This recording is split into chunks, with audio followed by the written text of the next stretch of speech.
주신 말씀을 가지고 염려를 앞당기지 말라는 제목으로 함께 은혜를 나누고자 합니다. 찬송가 486장은 이렇게 불러집니다. 이 세상에 근심된 일이 많고 참 평안을 몰랐구나. 찬송의 가사처럼 이 세상에는 걱정, 근심, 염려, 두려워할 일들이 참으로 많습니다.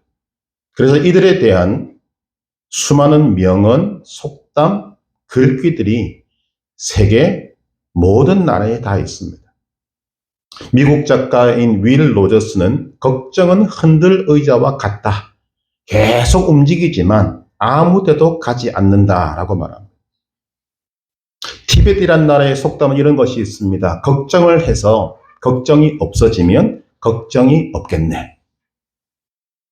보통 사람들이 걱정, 근심, 염려하는 문제는 40%가 이미 지나간 과거의 문제라고 합니다. 50%는 아직 우리 앞에 다가오지 않은 미래의 문제라고 합니다. 많이 해도 10%만이 현재 우리가 부딪히는 문제라는 거죠. 미국의 심리학자인 어니 젤린스키는 이렇게 구체적으로 밝히고 있습니다. 자기가 연구한 바입니다. 걱정의 40%는 절대 현실로 일어나지 않는다.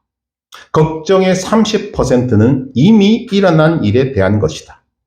걱정의 22%는 사소한 고민이다. 걱정의 4%는 우리 힘으로는 어쩔 도리가 없는 일에 대한 것이다. 걱정의 4%는 우리가 바꿔놓을 수 있는 일에 대한 것이다. 결론이 뭐냐 하면 걱정할 일이 없다는 것입니다. 절대 현실로 일어나지 않는 40%, 이미 일어난 30%, 사소한 고민 22%, 우리 힘으로 절대 어쩔 도리가 없는 4%, 우리 힘으로 바꿀 수 있는 4%, 뭐가 문제냐라고 우리에게 되묻고 있는 것입니다. 결국 우리가 100번 양보해도 오늘 우리가 인생을 살아가는 가운데 근심, 걱정, 염려, 불안해하고 두려워하는 것들의 90% 이상이 실제로는 쓸데없는 걱정이다라고 말하고 있습니다. 근데 그럼에도 불구하고 사람은 끊임없이 걱정합니다. 우리가 당하는 현실의 문제가 그렇습니다. 누군가 아프면 그 아픈 것이 걱정거리가 되고, 누군가 직장을 잃으면 그것 때문에 또 걱정이 되고, 아이들은 학교를 올라가면 올라가면서 걱정을 하고, 남자들은 군대를 앞에 놓고 엄청난 걱정을 하고, 이러한 걱정, 근심, 염려의 주된 내용이 무엇인가 하면 말씀대로 무엇을 먹을까, 무엇을 입을까, 무엇을 마실까, 이 세상의 것들입니다. 예수님은 거기에 대해서 오늘 우리의 마음을 풀어주시는 것입니다.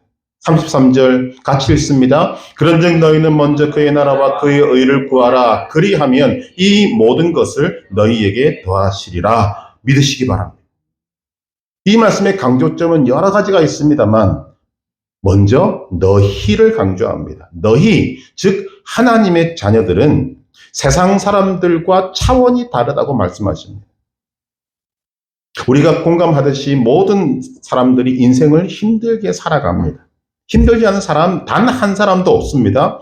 그런데 하나님을 믿지 않은 세상 사람들은 모든 것을 자신의 힘으로 해야 됩니다. 먹을 것, 입을 것, 마실 것 다 자기 손으로 마련해야 되지요. 거기다가 자신이 책임질 수 없는 안전까지도 자신이 책임질 수밖에 없습니다. 그러나 하나님의 자녀는 먹을 것, 마실 것, 입을 것은 말할 것도 없고 하나님이 우리의 머리카락까지 세심받고 하나님이 우리 안고 일어섬을 하시고 하나님께서 눈동자같이 세심하게 굽어 살피시고 지키신다고 하십니다. 그러므로 우리에게 염려하지 말라고 하십니다. 34절 같이 읽습니다. 그러므로 내일을 위하여 염려하지 말라. 내일 일은 내일이 염려할 것이요 한날의 괴로움은 그날로 족함이라. 예수님은 앞으로 어떻게 될지 알지 못하는 미래의 일에 대해서 염려하지 말라고 하십니다. 우리가 미래의 일은 준비도 하고 계획도 하고 또 철저하게 무언가를 해야 되겠지만 하지 말아야 될 것, 염려는 하지 말라는 것입니다. 31절, 32절 같이 읽겠습니다. 그러므로 염려하여 이르기를 무엇을 먹을까, 무엇을 마실까, 무엇을 입을까 하지 말라. 이는 다 이방인들이 구하는 것이라. 너희 하늘 아버지께서 이 모든 것이 너희에게 있어야 할 줄을 아시느니라. 우리는 세상 사람들에 비해서 특별한 지위를 부여받았습니다. 하나님의 자녀라는 지위를 받은 것입니다. 하나님의 자녀는 무엇을 먹을까, 무엇을 마실까, 무엇을 입을까에 대한 염려는 하지 말라는 것입니다. 너희는 하나님의 자녀다. 하나님이 책임지신다는 거죠. 하나님이 책임지시는데 먼저 그의 나라와 그의 의를 구하는 생활을 하라는 것입니다. 그렇게 하면 하나님께서 모든 것을 책임지신다는 것입니다. 여러분, 이 말씀을 여러분 얼마나 많이 들으셨습니까? 많이 들었고 많이 결심했고 많이 아멘했습니다. 그런데도 불구하고 왜 하나님의 자녀인 여러분들이 근심, 걱정, 염려, 두려움을 계속하고 있는가? 미리 결론을 말씀드리면 주님은 나의 최고봉이라는 책을 지은 오스왈드 챔버스라는 분이 이렇게 말하고 있습니다. 우리의 모든 염려와 초조는 하나님을 빼고 계산하기 때문이다. 우리가 깊이 새겨야 될 것입니다. 오늘 내가 하나님의 자녀로서 근심, 걱정, 염려와 두려워하는 이유는 우리의 머릿속에서 일어나는 모든 생각 속에서 하나님을 빼버렸기 때문이다라는 것입니다. 이 말을 뒤집어 말하면 내게 있는 걱정, 의심, 염려, 두려움을 해결하기 위해서는 반드시 하나님이 함께 하셔야 한다. 이 말씀을 하고 있는 것입니다. 오늘 이 말씀을 통해서 우리에게 있는 이 염려의 문제를 정말 뿌리를 좀 뽑았으면 좋겠습니다.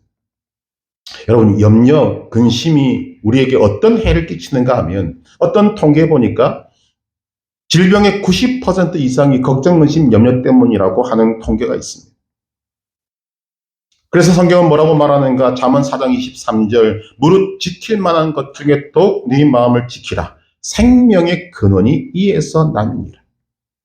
우리가 세상 살아가는 가운데 부족한 것도 있고 다 하지 못하는 것도 있습니다. 그러나 다른 것은 부족하고 다른 것은 좀 잘 못하더라도 우리 안에 침투하는 불안과 근심과 걱정, 염려는 반드시 없애야 한다는 것입니다. 몰아내야 한다는 것입니다.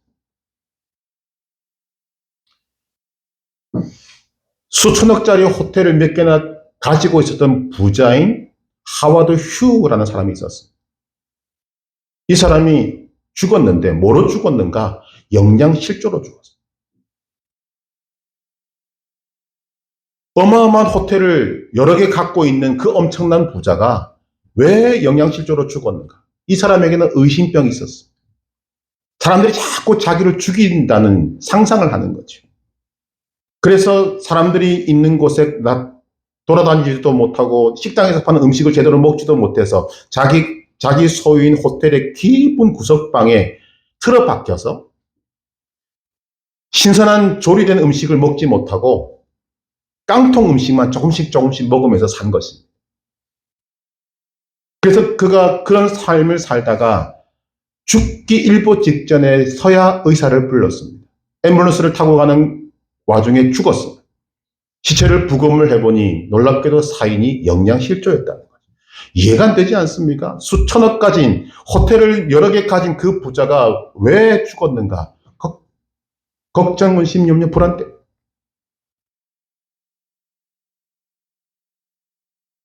근심 걱정은 인간에게 해를 끼친다는 거죠. 그래서 가장 근심 걱정의 문제가 무엇인가? 하나님을 불신하게 되는 것입니다. 죄를 짓게 된다는 것입니다. 우리는 근심 걱정하면서 죄라는 생각을 잘 하지 않습니다. 그러나 엄밀히 말하면 근심 걱정은 죄입니다. 왜? 하나님을 믿지 않기 때문에.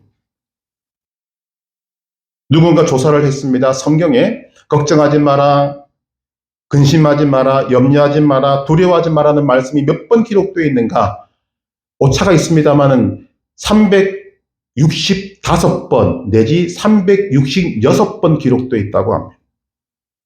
이 말 우리는 이렇게 봤습니다. 이것은 1년 365일 매일매일 너희는 두려워하지 말라.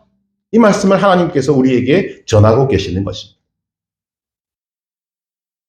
예수님이 이 땅에 오셔서 뭐라고 말씀하십니까? 마태복음 11장 28절 수고하고 무거운 짐진 자들아 다 내게로 오라 내가 너희를 쉬게 하리라.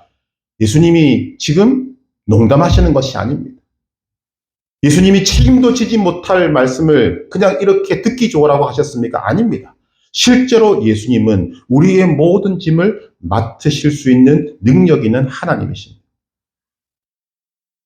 그 예수님께서 요한복음 14장 1절에 너희는 마음에 근심하지 말라. 하나님을 믿으니 또 나를 믿으라.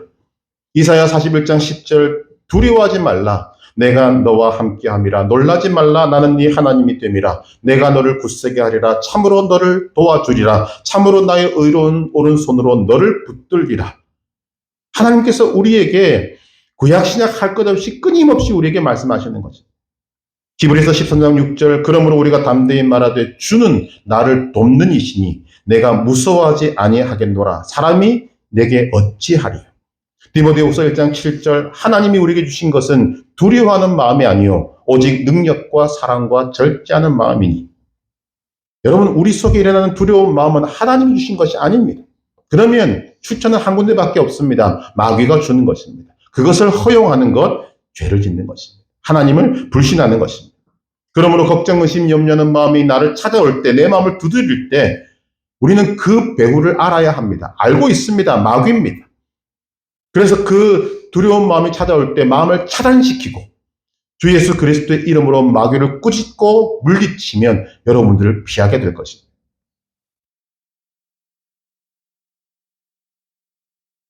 그런데 오늘 우리의 문제는 무엇인가 하면 염려하는 것뿐만 아니라 염려를 앞당긴다는 것입니다. 우리가 염려하는 문제의 90% 이상이 우리가 어떻게 할 수 없는 문제라고 말씀을 드렸습니다. 미래의 일들만 생각해도 그렇지 않습니까? 앞으로 어떻게 될지 아무도 모릅니다. 어떤 일이 일어날지 어떻게 해결될지 우리는 아무것도 모르는데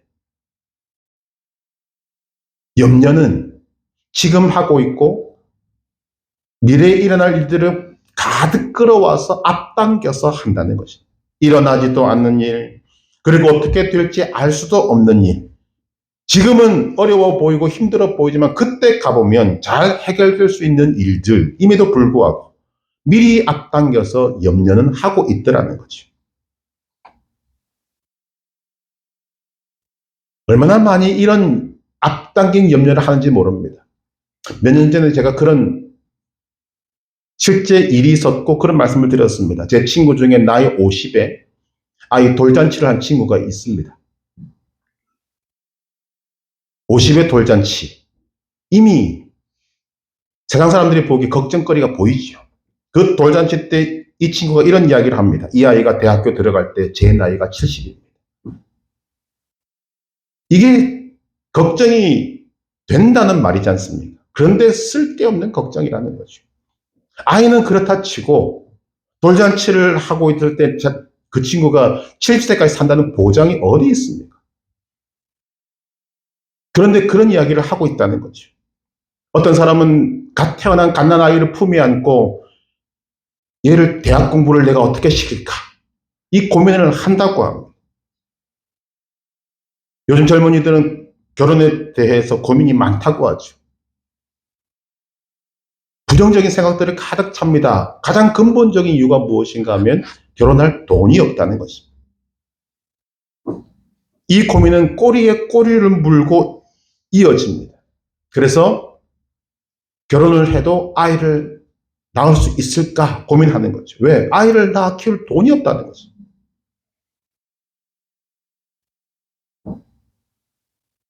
이 중에 지금 절반 이상이 다 결혼하신 분들인데 여러분 중에 돈을 한 보따리 짊어지고 결혼하신 분 계십니까?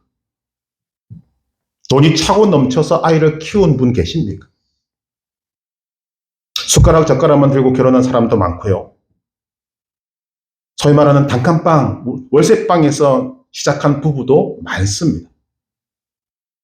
하나님을 알지도 못했던 우리 조상들도 이런 말 하지 않습니까? 아이는 자기 먹을 것, 자기 복 다 타고난다. 지혜가 있는 말입니다. 그런데 우리는 오늘 이런 모든 것들에 대해서 일어나지도 않은 일, 미래에 어떻게 될지도 모르는 그런 일들을 놓고 걱정을 하고 있다는 거죠. 그것이 근심이 되고 두려움이 되는 것입니다. 예수님은 이런 일들에 대해서 오늘 말씀을 통해 말씀하십니다. 일은 내일이 염려하도록 두고 한날의 괴로움은 그날로 족하다. 오늘 괴로운 것도 힘든데 내일 괴로운 것까지 몰고 와서 오늘 내가 2배, 3배 괴로워할 이유가 뭐가 있느냐? 맡겨라. 맡겨라. 미래의 축복의 열매를 거두려면 오늘 걱정, 근심, 염려할 것이 아니라 오늘 눈물을 뿌리며 복받을 씨앗을 뿌리면 됩니다. 예수님이 말씀하십니다. 마태복음 6장 19절에 보니까 너희를 위하여 보물을 땅에 쌓아두지 말라. 거기는 좀과 동록이 해하며 도둑이 구멍을 뚫고 도둑질하느니라. 오직 너희를 위하여 보물을 하늘에 쌓아두라. 거기는 좀이나 동록이 해하지 못하며 도둑이 구멍을 뚫지도 못하고 도둑질도 못하느니라. 현세의 복을 받고 싶으십니까? 내세의 복을 받고 싶으십니까? 상 받는 비결 하나입니다. 하늘에 보물을 쌓아두라는 것입니다. 하늘에 보물을 쌓아두려면 오늘 복받을 씨앗을 부지런히 심어야 합니다. 그런데 복받을 씨앗을 심을 시간도 부족한데 근심, 걱정, 염려하느라고 씨앗을 하나도 심지 못하고 있으면 이보다 더 억울한 일이 어디 있겠냐는 거죠. 사르밧 과부는 극심한 가뭄으로 염려와 두려움으로 살다가 두려움의 종착역에 도착했습니다. 이제 마지막으로 밀가루와 기름을 가지고 밥을 지어 먹고 아들과 함께 죽으려고 했습니다. 그때 하나님께서 엘리야를 그 집에 보내십니다. 엘리야는 미래 일은 하나님께 맡기고 그것으로 나를 먹이라. 말도 안 되는 황당한 이야기를 합니다. 사람이 이때쯤 되면 이판사판 되지 않겠습니까? 이거 먹고 죽거나 그냥 죽거나 똑같은 일이다. 그런데 무언가 하나님의 사람이 왔으니까 뭔가 일어나지 않겠는가. 기대감이 있었는지 모르겠습니다만 이 여인은 그렇게 했습니다. 아들과 함께 먹고 죽을 마지막 양식을 엘리야에게 대접합니다. 그랬더니 놀라운 기적이 일어나지 않습니까? 기름과 밀가루가 떨어지지 않는 것입니다. 오늘 미래는 주님께 맡기고 축복의 씨앗을 심은 것입니다. 보물을 하늘에 쌓은 것입니다. 그 결과 두려움으로 가득했고 두려움의 종착역만 보이던 이들의 가정이 소망으로 바뀌고 기쁨으로 다가오게 된 것입니다. 이스라엘 백성이 출애굽 후에 하나님의 인도하심을 따라가다가 하나님께서 갑자기 방향을 바꾸어서 그들을 홍해바다 쪽으로 인도하셨습니다. 그 길은 외통의 길입니다. 앞에는 홍해바다가 있고 좁은 길밖에 없습니다. 이 소식을 듣고 애국 군대가 전차를 동원해서 이스라엘을 추격합니다. 앞에는 홍해바다, 뒤에는 애국 군사. 그야말로 진퇴양난이 된 것입니다. 그러다 이스라엘 백성들은 두려워 떨었고 죽게 되었다고 통곡했고 모세를 돌로 쳐 죽일 만큼 원망하고 불평했습니다. 이때 모세는 하나님의 말씀을 듣고 그들에게 전합니다. 너희는 두려워하지 말고 가만히 서서 하나님께서 오늘 너희를 위하여 행하시는 구원을 보라. 너희가 오늘 본 애굽 사람을 영원히 다시 보지 아니하리라. 여호와께서 너희를 위하여 싸우시리니 너희는 가만히 있을지니라. 그리고는 모세가 하나님의 말씀대로 지팡이를 들어서 위로 내밀자 밤새 동풍이 불어서 바다가 갈라졌습니다. 이스라엘 백성들은 홍해바다를 마른 땅같이 건넜고 뒤따라갔던 애국 군사들은 다 죽었습니다. 자, 우리가 생각해야 될 건 이것입니다. 이런 일들을 경험하고 난 뒤에 이스라엘 백성들은 얼마나 부끄러웠겠어요. 하나님께서 그들을 위하여서 이런 놀라운 구원을 준비하신 줄은 모르고 그렇게 불평하고 원망하고 걱정하고 염려하고 두려워 죽겠다 그러고. 여러분, 우리가 이렇게 살아가고 있다는 거죠.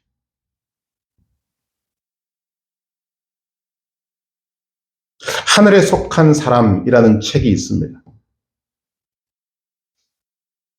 중국은 지금도 종교를 핍박하고 있습니다만 참 핍박이 심한 때에 중국에서 하나님의 사람으로 살았던 사람들을 기록하고 있는 책입니다. 그 하나님의 하늘에 속한 사람 2권에 보면 청지엔이라는 사람이 나옵니다. 그는 온갖 핍박을 받으면서도 믿음을 굳게 지켰던 사람인데 이 사람이 한 번은 고구마 농사를 지었는데 수확이 얼마 안 되는 것입니다. 그런데 수확한 것을 놓고 그는 감사하고 이것이라도 주신 것 하나님 감사합니다. 그리고 하나님 앞에 하던 대로 그냥 기도했습니다. 그랬더니 어떤 일이 벌어졌는가? 얼마 되지 않던 고구마를 놓고 기도했을 때 하나님께서 그 집의 방을 절반을 채울 만큼의 고구마를 그냥 하늘에서 부어주신 것입니다. 실제 일어난 사건입니다. 즉 예수님 때 일어났던 오병이의 기적과 같은 기적이 현대에 일어나게 되었다는 거죠. 보통 사람 같으면 농사가 안 되면 걱정, 근심, 염려하지 않겠습니까? 피땀 흘려 노력했는데 결과가 이것밖에 안 되니까. 그러나 하나님의 사람은 다르다는 거죠. 하나님의 자녀는 돌봐줄 자가 없는 세상 사람들과 다릅니다. 전지전능하시고 무소부지하시고 우리를 지극히 사랑하시는 하나님 아버지께서 우리와 함께 하시고 우리를 돌보십니다. 그러므로 하나님의 사람은 미리 걱정할 필요가 없고 미리 근심할 이유가 없고 미리 염려할 명분이 없는 것입니다. 그래서 오늘 우리가 이런 하나님의 말씀 앞에 걱정, 근심, 염려하는 것은 사실은 부끄러워해야 한다는 것입니다. 그러나 어쨌거나 우리는 참 연약한 인생들입니다. 그럼에도 불구하고 이런 일들이 일어나고 우리 속에서 그런 감정들이 일어나게 될 때 어떻게 이겨낼 수 있는가? 세 가지로 말씀을 드리고자 합니다. 첫째, 부정적인 생각을 몰아내야만 합니다. 부정적인 생각은 어디로 흘러가는가 하면 다른 사람들은 다 잘나 보이고 자기는 못나 보입니다. 다른 사람들은 다 훌륭해 보이고 자기는 패배자로 보입니다. 다른 사람들은 무언가 택함받은 것 같고 자기는 버림받은 자로 생각이 됩니다. 그리고는 사르밧 과부와 같이 이제 포기하자 그렇게 나아간다는 거죠. 이런 말이 있지 않습니까? 포기는 배추 셀 때만 써라. 그 외에는 절대 쓰면 안 된다는 거예요. 두려운 생각으로 마음이 병드니까 자신이 버림받은 자, 패배자, 인생의 낙오자로 보이는 것입니다. 그러나 다른 것은 다 그럴 수 있다고 하더라도 한 가지 믿음으로 보면 나는 하나님 아버지께서 나를 위하여 하나님이신 독생자 예수 그리스도를 죽이면서까지 사랑하시고 구원하신 하나님의 자녀라는 사실입니다. 그래서 예수님이 너희는을 강조하신 이유가 바로 여기에 있습니다. 한번 따라 하십시다. 나는 하나님의 자녀입니다. 확고하게 믿으시기를 바랍니다. 이것을 근거로 예수님은 계속 말씀합니다. 요한복음 14장 18절 내가 너희를 고아와 같이 버려두지 아니하고 너희에게로 오리라. 바울은 이런 하나님의 자녀된 자신을 알고 이렇게 고백하는 것입니다. 고린도전서 10장 13절 사람이 감당할 시험 밖에는 너희가 당한 것이 없나니 오직 하나님은 미쁘사 너희가 감당하지 못할 시험 당함을 허락하지 아니하시고 시험 당할 즈음에 또한 피할 길을 내사 내가 너희로 능히 감당하게 하시느니라. 걱정, 의심, 염려, 부정적인 생각에 내 마음이 사로잡히면 금방 인생이 끝날 것 같습니다. 금방 죽을 것 같습니다. 그러나 믿음의 눈으로 보고 믿음의 생각을 가지면 절대 그렇지 않다는 거죠.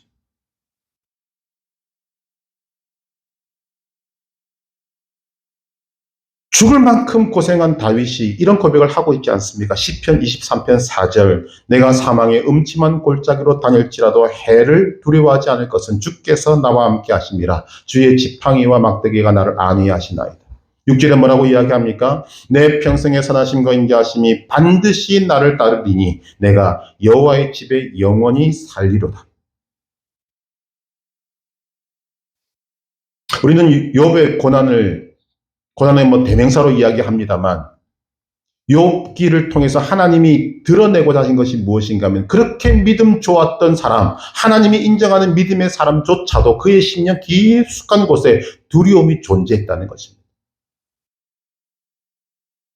그래서 이런 고백을 합니다. 욥기 3장 25절. 내가 두려워하는 그것이 내게 임하고 내가 무서워하는 그것이 내 몸에 미쳤구나. 그렇게 믿음 좋고 하나님의 인정을 받았던 욥도 그 마음 깊숙한 곳에 두려워하는 것, 무서워하는 것이 있었고 그것이 실제로 임했다는 것. 그만큼 우리가 걱정, 의심, 염려, 두려워하는 것이 얼마나 무서운가 하는 것을 우리에게 보여주는 거지. 조영기 목사님은 자신에게 또 어김없이 찾아오는 이 부정적인 생각을 물리치고자 아침에 눈을 뜨면 반드시 외우는 하나님의 말씀이 두 가지가 있었다고 고백을 합니다. 하나가 이사야 41장 10절입니다. 두려워하지 말라 내가 너와 함께함이라. 놀라지 말라 나는 네 하나님이 됨이라. 내가 너를 굳세게 하리라. 참으로 너를 도와주리라. 참으로 나의 의로운 오른손으로 너를 붙들리라. 또 하나는 시편 91편 2절. 나는 여호와를 향하여 말하기를 그는 나의 피난처요 나의 요새요 내가 의뢰하는 하나님이라 하였나니. 이 두 가지 말씀으로 자기를 공격해오는 그 모든 부정적인 생각들을 새로운 마음으로 긍정적인 것으로 바꾸었다. 우리는 이런 것들을 좀 내 것으로 가져올 필요가 있습니다. 거기서 또 하나를 전을 더 여러분들에게 첨가를 시켜드리면 시편 18편 1절 2절. 나의 힘이신 여호와여 내가 주를 사랑하나이다. 여호와는 나의 반석이시요 나의 요새시요 나를 건지시는 이시요 나의 하나님이시요 내가 그 안에 피할 나의 바위시요 나의 방패시요 나의 구원의 뿌리시요 나의 산성이시로다. 여러분 이런 것들은 우리가 좀 배웁시다. 아침에 눈을 뜨면 오늘 이런 일 때문에 내가 힘들다 이 생각 먼저 할 것이 아니라 시편 41편 10절 암송하고 이사야 41장 10절 암송하고 시편 91편 2절 암송하고 시편 18편 1절 2절 암송하면서 내 마음에 부정적인 생각이 자리 잡지 못하도록 하나님의 말씀으로 긍정적인 말씀으로 채워버리는 것이. 이것이 첫 번째 방법입니다. 부정적인 생각을 몰아내야 합니다. 두 번째, 마귀를 대적해야 합니다. 두려움을 주는 마귀를 대적해야 합니다. 디모데후서 1장 7절 하나님이 우리에게 주신 것은 두려워하는 마음이 아니요 오직 능력과 사랑과 절제하는 마음이니. 여러분 하나님은 절대로 우리에게 두려움을 주시는 분이 아닙니다. 하나님은 사람을 시험하지도 않는 분인데 두려운 마음을 주실 리가 없는 거죠. 시험은 마귀가 하는 것입니다. 그러므로 우리가 걱정, 의심, 염려, 두려워하는 배후에는 반드시 뭐가 있습니까? 마귀가 있습니다. 마귀. 두려움의 원흉은 마귀입니다. 이것을 분명히 알아야 합니다. 우리가 하나님의 자녀인 것을 아는 사람들은 동시에 걱정, 의심, 염려, 두려움의 배후에 마귀가 있다는 것도 알아야 합니다. 세상 사람들은 모르는 거지요. 우리는 두려움의 배후를 알았기 때문에 그냥 두면 안 된다는 거죠. 우리 속에 끊임없이 걱정을 집어넣고 근심을 집어넣고 두려운 마음을 집어넣는 그런 것들이 들어올 때마다 원흉을 떠올려야 됩니다. 아, 배후에 마귀가 있구나. 그러면 나는 이것을 절대로 허용할 수 없다. 담대하게 외치는 것입니다. 마귀야, 나는 너한테 절대로 안 속는다. 악한 귀신아 내게서 떠나가라. 예수의 이름으로 부르짖고 쫓을 때 마귀는 떠나가게 되는 것입니다. 마귀가 떠나갈 때까지 여러분 계속해서 싸우셔야 합니다. 우리에게는 강력한 무기가 있습니다. 예수 그리스도의 보혈이 있고 예수 그리스도의 이름이 있습니다. 우리의 씨름은 혈과 육을 상대하는 것이 아니라 악의 영들과의 싸움입니다.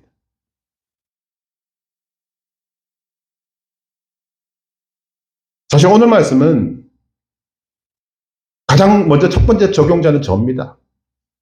지금 저에게 주어진 상황이 그렇습니다. 분명히 이런 하나님의 말씀을 아는데도 불구하고 마귀는 목사 소용없습니다. 끊임없이 공격합니다. 그런 생각을 하는 거죠. 저에게 이 정도로 할 것 같으면 여러분들에게 어떻게 하겠는가 보이는 겁니다. 지금 일어나는 일들을 놓고 마귀는 끊임없이 공격합니다. 조금도 쉬지 않습니다. 제가 그것을 피부로 느끼는 거죠. 그러나 여러분, 이것은 정체를 알고 있는 것이고, 이기는 방법도 저는 알고 있고, 이 과정을 이 또한 지나가리라 하나님의 은혜를 생각하면서 그냥 지나가는 것입니다. 우리의 씨름은 혈과 육을 상대하는 것이 아니라 악의 영들과의 싸움입니다. 그래서 야고보 사도는 야고보 4장 7절 8절에서 이렇게 말하는 것입니다. 그런즉 너희는 하나님께 복종할지어다. 마귀를 대적하라. 그리하면 너희를 피하리라. 하나님을 가까이 하라. 너희를 가까이 하시리라. 죄인들아 손을 깨끗이 하라. 두 마음을 품은 자들아 마음을 성결하게 하라. 우리에게는 예수 그리스도의 보혈이 있습니다. 십자가가 있습니다. 마귀가 두려워 떠는 것입니다. 우리 안에 예수 그리스도를 믿는 순간 하나님께서는 예수 그리스도의 보혈 십자가를 심어주셨습니다. 그런 우리가 하나님께 복종하고 하나님을 가까이 할 때 마귀를 이기고 마귀를 정복하신 예수님의 능력이 오늘 나에게 임하게 되는 것입니다. 우리의 싸움은 이미 이긴 싸움입니다. 예수님이 우리의 대장이 되셔서 이미 마귀의 머리를 잘랐습니다. 우리는 이미 이겨놓고 싸우는 것입니다. 그러므로 이런 사소한 전쟁에 지지 말라는 것입니다. 우리는 걱정, 근심, 염려, 두려움의 배후에 반드시 마귀가 숨어 있음을 알고 대적하고 물리치셔야 합니다. 첫째, 부정적인 생각을 몰아내야 합니다. 두 번째, 두려움을 주는 마귀를 대적해야 합니다. 세 번째, 하나님과 깊이 대화하셔야 합니다. 금방 숨이 막혀 죽을 것 같고 막다른 길 말고는 다른 길은 없어 보여도 하나님을 만나고 하나님과 깊이 오랜 시간 대화를 하면, 기도하면 아침에 해가 뜨면 자욱한 안개가 금방 사라지듯이 모든 걱정, 근심, 염려, 두려움, 불안이 사라지게 되는 것입니다. 그래서 주님은 말씀하십니다. 시편 50편 15절 환난 날에 나를 부르라. 내가 너를 건지리니 네가 나를 영화롭게 하리로다. 여러분, 하나님 참 멋있는 분입니다. 환난 날에 하나님을 부르는 그 사람을 건져주시고, 그리고는 이렇게 말씀하시는 거죠. 그런 환난 날에 나를 불러서 내가 너를 건지는 것이 네가 영화롭게 되는 길이다. 모든 영광을 우리에게 돌려주시는 분이 하나님이십니다. 환난 날에 나를 부르라. 내가 너를 건지리니 네가 나를 영화롭게 하리로다. 전지전능하신 하나님, 그 하나님께는 해결하지 못할 문제가 없습니다. 예레미야 33장 2절 3절 이를 행하시는 여호와 그것을 만들며 성취하시는 여호와 그의 이름을 여호와라 하는 이가 이와 같이 이르시도다. 너는 내게 부르짖으라. 내가 네게 응답하겠고 네가 알지 못하는 크고 은밀한 일을 네게 보이리라. 한두 시간 기도해서 안 되면 서너 시간 늘리고, 서너 시간 기도해서 안 되면 철학기도 하고, 철학기도 또 안 되면 아침 금식하고, 그것도 안 되면 며칠 금식하고, 하나님과 만나는 시간들을 계속 가지는 것이 우리가 승리하는 비결입니다. 왜 하나님과 깊이 대화하면, 하나님을 오래 만나면 근심, 걱정, 염려가 사라지는가? 하나님과 대화하는 가운데 전지전능하신 하나님을 알게 되고, 하나님을 믿게 되고, 하나님의 권세가 우리에게로 넘어오기 때문입니다. 여러분, 성경을 보시면 창세기 1장 1절 태초에 하나님이 천지를 창조하시니라는 말씀으로부터 시작해서 요한계시록에 넘어가면 이제 모든 것이 끝나고 하나님의 백성들이 하늘나라에 올라가서 천국에서 주님과 영원히 사는 모습으로 끝이 납니다. 그런데 그 중간에 보시면 말씀들을 볼 때마다 답답합니다. 왜? 인간의 죄악으로 가득하기 때문입니다. 자, 우리가 믿는 하나님은 전지전능하신 하나님이라고 말하고 있습니다. 전지, 모든 것을 아시는 하나님, 전능, 모든 것을 하실 수 있는 하나님. 그러면 하나님은 인간이 죄를 짓는 것을 모르셨는가? 아닙니다. 하나님이 주신 자유의지를 잘못 사용해서 죄를 짓고 타락할 것을 모르셨는가? 아닙니다. 아담과 하와뿐만이 아니라 많은 사람들이 죄인으로 살 것을 모르셨는가? 아닙니다. 다 아셨습니다. 하나님은 인간이 죄를 지을 것도 아셨고, 그 죄가 차고 넘쳐서 이 인생을 한번 홍수로 멸망시킬 것도 아시고, 그럼에도 불구하고 사람들이 깨닫지 못하고 주님 다시 오실 그때까지 많은 사람들이 죄인으로 살 것조차 다 아셨습니다. 그런데 왜 하나님은 인간을 창조하셨을까? 왜냐하면 하나님은 크신 능력으로 인간들이 그렇게 죄를 짓고 하나님을 배반할 것을 뻔히 아시면서도 하나님께서 기뻐하시는 사람들을 천국에 들어가게 하실 수 있는 능력이 있으셨기 때문에, 하나님의 뜻은 만세 전에 있었습니다. 천지 창조 이전에 있었습니다.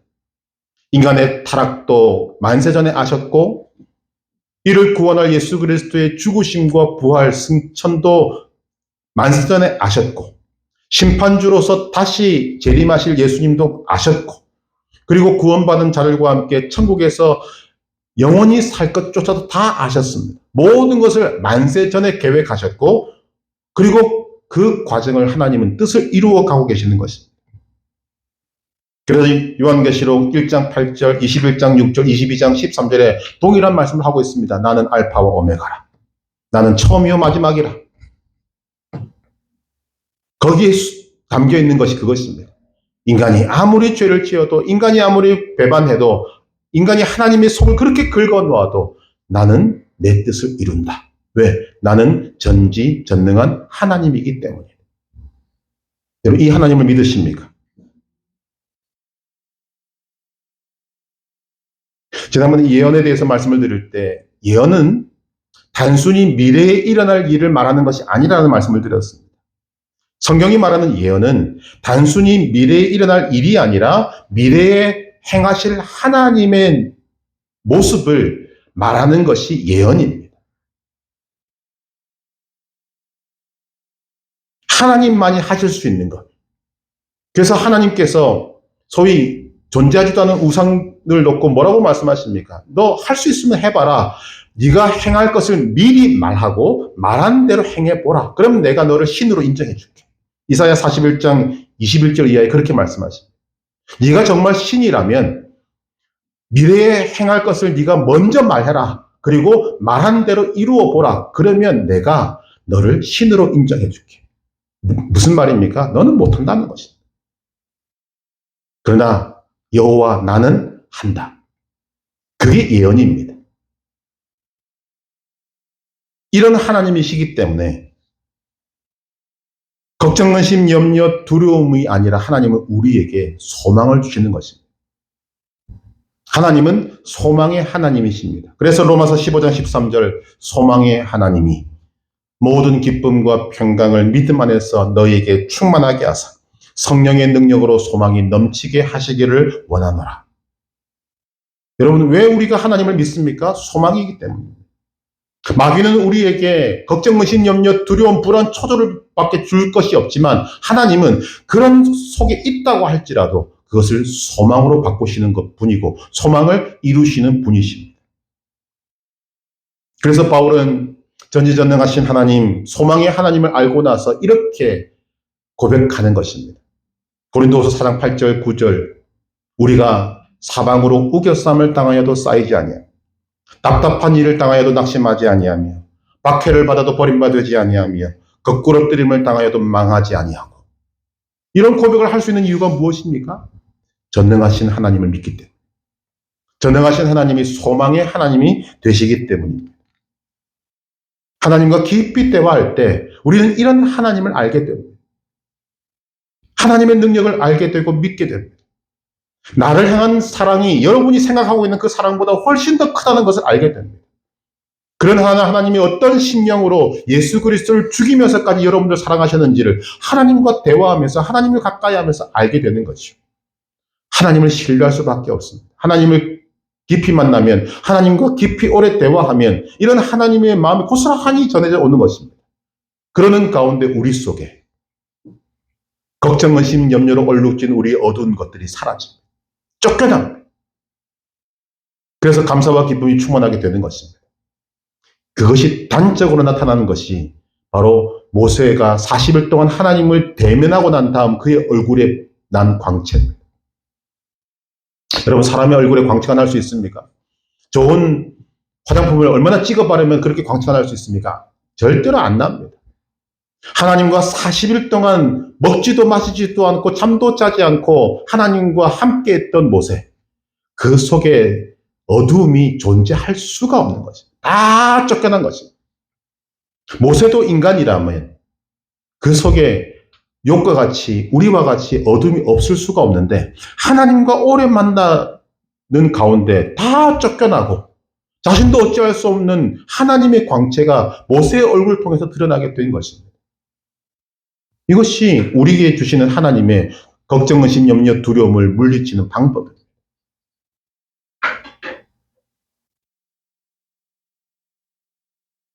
여러분, 하나님을 만나시되 오래 깊이 만나시길 바랍니다. 그러면 여러분이 애쓰지 않아도 여러분 속에 자리 잡고 있던 걱정, 의심, 염려, 두려움이 쫓겨나게 될 것이고 그 안에 하나님이 부어주시는 감사와 기쁨이 충만하게 될 것입니다. 그래서 우리도 사도 바울과 같이 고백하게 될 것입니다. 내가 기뻐하니 너희도 기뻐하라. 감옥에 있으면서 이런 고백을 할 수 있는 놀라운 믿음이 우리에게도 일어나게 될 줄로 믿습니다. 걱정, 의심, 염려는 하나님이 주시는 것이 아닙니다. 마귀가 주는 것입니다. 여러분, 주의 이름으로 물리치시고 주님 주시는 귀한 방법으로 이 모든 것들을 물리치고 하나님 주시는 감사와 평강으로 기쁨으로 여러분들의 속을 채우셔서 여러분 얼굴에서도 하나님의 광채가 빛나게 되기를 주님의 이름으로 축복합니다.